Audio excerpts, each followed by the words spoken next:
Good evening, you're watching Left, Right and Centre. I'm Nidhi Razdan. Tonight, the Supreme Court allows dance bars to open in Maharashtra despite a government order to shut them down. But Chief Minister Fadnavis says that he doesn't agree and that the state feels the law was appropriate. Is this moral policing yet again? Also, the NDA versus the UPA over a 2G spectrum case. A court today slams the CBI for fabricating a case against former Telecom Secretary Shamal Ghosh for political vendetta. Finance Minister Arun Jaitley blames Kapil Sibal. Is this more evidence of the caged parrot? And we'll be joined by the Indian girl stranded in Pakistan for nearly 15 years who's finally coming home.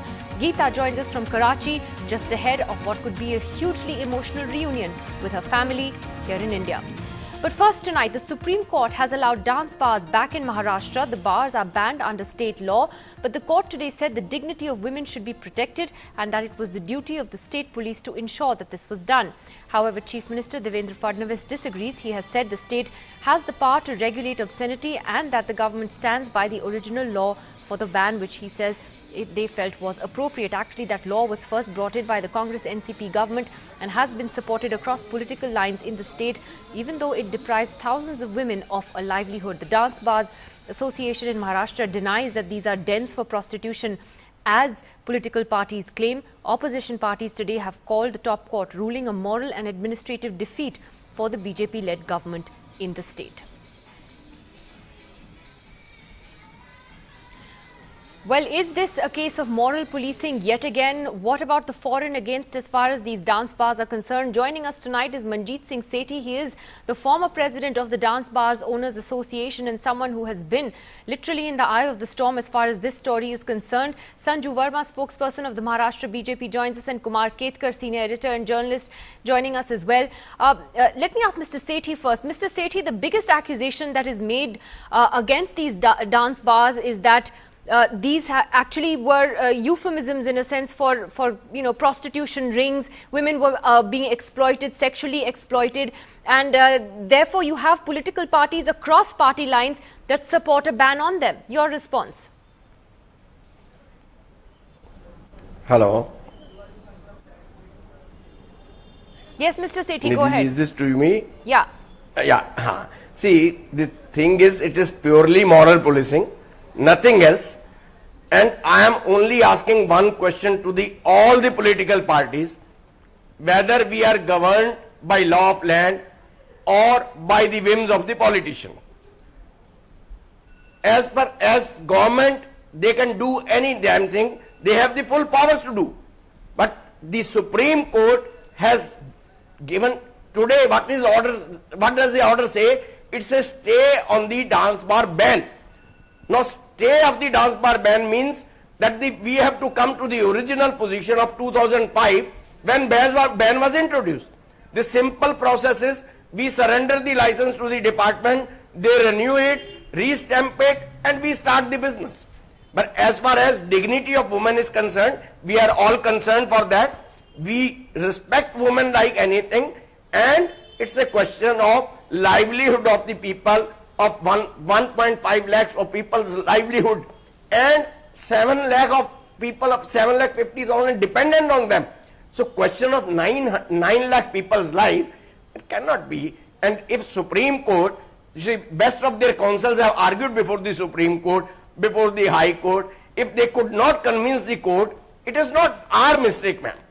Okay, let me take this to Kumar Ketkar first to give us a sense of both sides of this debate, Mr. Ketkar. Why have political parties across party lines been one on this particular issue? Is this an issue where, yes, there is a line that is crossed and you do see a lot of, exploitation of women, or has it, genuinely deprived thousands of women of a livelihood, which, many women have said over the years?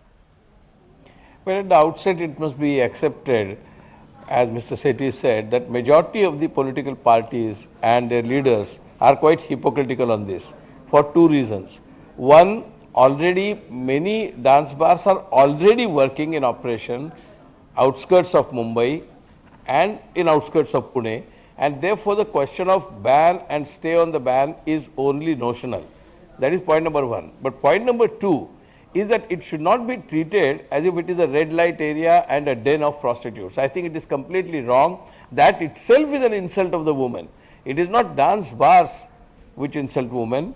To treat all dance bars as prostitution dens is an insult of women, because there are many women, many girls who are forced into this particular profession, not necessarily for prostitution, but because they are otherwise completely unemployed and this is their only source of livelihood. Now you can take a moral or so-called moral position that, like in Pyasa film, that whether this is a right thing or a wrong thing. We are not discussing morally right, morally wrong, because majority of the political leaders of all political parties have taken a hypocritical stand. If they were sincere and sure about their position, they could have banned the existing ones, and moreover, they could have provided alternative jobs to all these women. It is unfair to say that so many working women in the dance bars are prostitutes or likely to be prostitutes. I think this is highly insulting. I want to take that to Sanju Verma. It is good that Supreme Court. Yeah, I want to take that what you said to Sanju Verma of the BJP, that as Mr. Ketkar argues, Sanju Verma and many others have argued as well,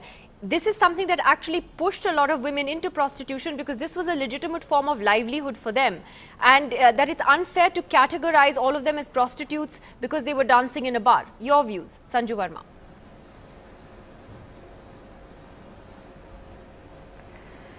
Nidhi, I think there are three aspects to this whole debate. Nobody is juvenile enough to club all women dancing in bars as prostitutes. I think that is taking your imagination too far, and imagination running riot. Now, coming to the moot point, there are three aspects, as I said: the legal aspect, the economic aspect with respect to employment, and of course, the morality debate, which everyone seems to be jumping into. First, speaking of the legality, the Chief Minister has said that he will examine and he favors a ban and will press for one.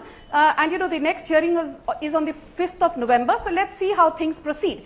Now, be that as it may, the fact of the matter is that yes, everybody has the right to practice, any employment option of their choice in any part of the country as per Article 19(1)(g) of the Constitution. But the same Constitution also under Article 6 says that the state has the power to impose reasonable restrictions in the interests of public order, morality and health. So as I have said ad nauseum on various debates on your channel alone, freedom is never absolute and comes with a license. Point number B about the employment aspect, that I think is very valid, because both in 2006 when the Bombay High Court quashed the state government's ban on this issue, and even in 2013 when Chief Justice of India Altamas Kabir, he quashed the state government's ban on dance bars, then the Congress NCPA government. Both the times the respectable Bombay High Court and the Honorable Supreme Court focused on only one aspect, about the employment aspect. I think there was not even so much of a debate on the morality bit. Now let me give you some statistics. Yes, it's true that there were, before the ban, 700 odd dance bars, but out of that only 307 were legal. And if you talk about legality, then the total number of employed women who were affected are anywhere in the region of 65 to 75,000. But again, the then Home Minister R.R. Patil clearly said that more than 50% of the women dancing in these dance bars were illegal migrants from Bangladesh. Now that being another point of debate altogether, the fact is no one seems to be doing their homework, and people come and talk on TV, on TV studios engaging in rhetoric. The fact is that not all of those 75,000 women today are unemployed or have gone into prostitution or have committed suicide. I'm sorry, that is a fallacy. Okay, but let me ask you this, Sanju. Viciously. Let me just ask you this, is it, as far as the BJP is concerned, is it, if I could just please ask this question. There are 30 to 40. If I could just please ask this question. Can I make one last point? Can I make one last point? Because this is very important. There are still 30 to 40,000 women who are employed in bars, not necessarily dance bars. They are employed I have a question. They're employed as part of... I have a question for you. Sanju, if you could please listen to the question for a moment. The question I have for you... Ma'am, the question I have for you is that as far as the BJP is concerned then, and not just you, but I'm going to ask the NCP the same thing, is this a moral issue? Is this about morality and immorality at the end of the day?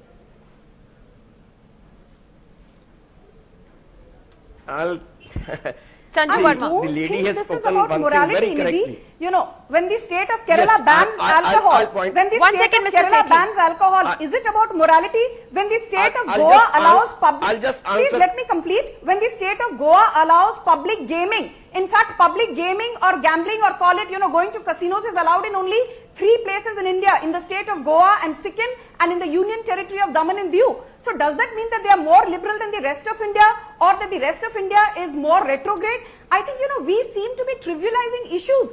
You know, there are certain things on which state governments have jurisdiction. Law and order is one of them. You know, the entertainment industry is one of them. You know, so let us not trivialize issues. Okay, is In this fact, you know, Rahul even in Narvekar? West Let me Bengal, just ask you know, this. dance Though, bars are when legalized. because But the fact NCP of the Congress matter government was the first to bring this in. So, you know, if this is a moral issue, again, morality is such a subjective thing. How do India's political parties decide that women dancing in bars is a bad thing? Well, to take your question head on, let me tell you that the whole concept of democracy and to have elected representatives is to have a represented opinion of the entire mass of citizens. And therefore, when a legislative body like a legislative assembly or legislative council comes to a decision after deliberation on the subject, I think it is a fair opinion, it's a fair decision taken in the interest of the people at large. So I don't know, constitutionally certainly this cannot be challenged insofar as the power to take a decision is concerned. Whether the decision is arbitrary, violative of a fundamental right is an issue which the courts will decide. But per se, the legislative body certainly has the jurisdiction to decide as to whether to impose a ban on a particular issue or not.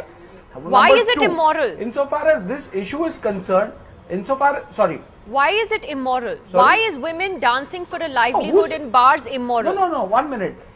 First and foremost, the ban has not only been put in place because of the immorality aspect of the dance bars. There are a number of issues. There are socio-economic issues involved as well. There were many youth who had destroyed their careers, who had destroyed their families in pursuit of these dance bars. There were issues regarding to morality where a large number of flesh trade or immoral activity was unearthed in many of these dance bars. So there is a complete report on this issue. So crack down on it's those. Not that one fine you day, can 1 crack minute, down. The government can crack down on those that are It's indulging in illegal activities, that are indulging in prostitution. Exactly. But why shut down Exactly. the source of livelihood for thousands of other women who may be legitimate dancers who are earning money? I mean, how does the government decide that? Kumar Ketkar wants to come in on that point. I'll take that back to Mr. Sethi. The simple point is bars are allowed, alcohol is allowed. Sharad Pawar is on record saying that even in Kirana Mall shops there should be wine sold. So bars are allowed, dances are not banned. So what is banned is only dance bars, presuming that only girls dance there, and therefore it's a question of morality and immorality. So the whole responsibility of keeping the entire morality of the state and the people is only on those girls' head. I think this is such an absurd question. Why don't you ban? If Gujarat has banned alcohol and still consumes maximum alcohol in Gujarat, maximum per capita alcohol consumption is in Gujarat after banning alcohol there, and in Goa they say casino is allowed, and who is to decide all this? And it's a question of morality. It is such an absurd position that Mumbai is a commercial city, a global commercial city. Hundreds and thousands of people come every day to this town and leave also this town. If they have some time of entertainment at night before they catch their last flight or last train, they are entitled. That doesn't mean that they are going to. And those who want to, and those who want to go to red light area, those who want to go to red light area is there. So Rahul Narvekar, are you going to? Do you think the state should ban alcohol next? Should the state ban alcohol? Should Maharashtra become a dry state? Mumbai is the capital, is a financial capital, and therefore it should be allowed. And therefore, makes no logic. Mumbai is allowed. There are other ways of attracting for all the global. 1 second, I want to get Mr. Sethi in. Because there were a number of points that Sanju Verma made, Mr. Sethi. And since you've been president of the Dance Bars Association in Maharashtra, she said that it is a myth that many of the women who were no longer dancing in these bars were actually later unemployed, that many of them actually did find employment elsewhere. Are you painting a picture that is darker than it actually is, Mr. Sethi? No, I will revive their memory first.